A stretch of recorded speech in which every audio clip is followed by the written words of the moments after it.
Bonjour, nous sommes ici dans la condition, 6 points condition dans Excel.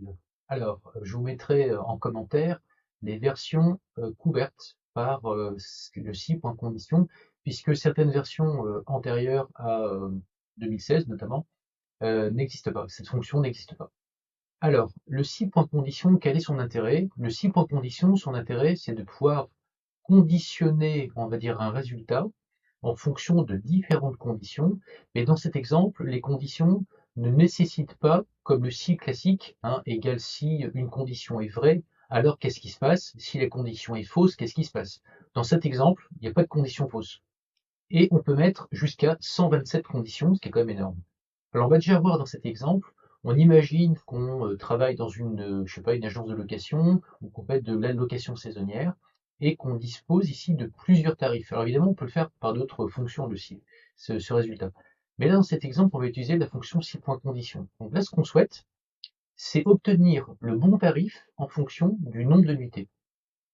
Donc là, je vais utiliser le 6 points condition. Donc je vais taper 6 points condition, ouvrir la parenthèse. Si donc du coup cette cellule-là qui contient l'unité est inférieure à 7, alors, on va dire point virgule, eh bien j'ai un tarif à 95 euros. Si C3, donc toujours cette cellule-là qui est en bleu, est égal à 7, alors, point virgule, 80 euros. Point virgule, si C3 est supérieur à 7, alors, point virgule, 70. On aurait pu très bien mettre ces montants dans des cellules et dire, alors, non pas 95, mais la cellule qui contient 95, alors la cellule qui contient 80, ou alors la cellule qui contient 70. On valide. Alors le 6 points condition en anglais, c'est ifs, si jamais vous l'utilisez.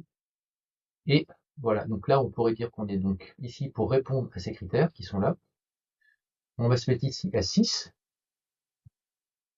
Le bon tarif arrive ici.